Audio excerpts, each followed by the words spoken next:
Bhadravati police station हद्दीत घडलेल्या खळबळजनक खून प्रकरणाचा पोलिसांनी पर्दाफाश करत 4 आरोपींना अटक केली आहे। या प्रकरणात मृतकाच्या पत्नीनेच 1 लाख रुपयांची सुपारी देऊन खून घडवून आणल्याचे तपासात निष्पन्न झाले आहे। मात्र या खुनामागील वादाचे नेमके कारण अद्याप स्पष्ट झालेले नाही।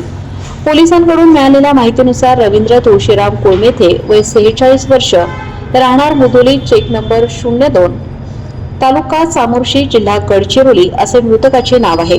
1 मे 2026 रोजी सायंकाळी त्यांना कारमध्ये बसवून नेण्यात आले। त्यानंतर 2 मे रोजी सकाळच्या सुमारास मौजा घोडपेठ येथील शेत शिवारात त्यांचा मृतदेह संशयास्पद अवस्थेत आढळून आला। घटनेची माहिती मिळताच भद्रावती पोलिसांनी घटनास्थळी धाव घेत पंचनामा केला व मृतदेह उत्तरीय तपासणीसाठी पाठवला। तपासादरम्यान मृत व्यक्तीची ओळख पटवून त्याच्या हालचालींचा मागोवा घेण्यात आला।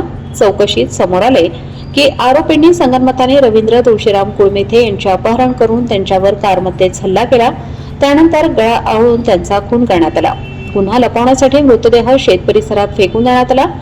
या प्रकरणात मृतकाची पत्नी दीपमाला कोळमेथे वय 42 वर्ष, वर्षा राजू करचाके वय 47 वर्ष, नागपूर, सोनू उर्फ प्रवीण नरेंद्र कलोरकर वय 31 वर्ष व नजीर नसरुल अन्सारी वय 28 वर्ष या 4 आरोपींना 4 मे 2026 रोजी अटक करण्यात आली आहे। तपासात समोर आले की पत्नी दीपमाला हिनेच 1 लाख रुपयांची सुपारी देऊन इतर आरोपींसोबत संगनमताने हा खून घडवून आणला।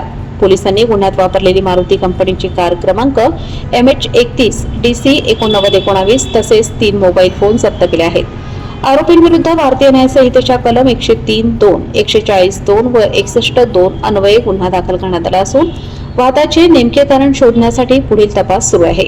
ही संपूर्ण कारवाई पोलीस अधीक्षक आयुष नुपाणी, अपर पोलीस अधीक्षक ईश्वर कातकडे व उपविभागीय पोलीस अधिकारी दिनकर ठोंबरे यांच्या मार्गदर्शनाखाली भद्रावती पोलीस व स्थानिक गुन्हे शाखेच्या पथकाने संयुक्तरित्या पार पाडली।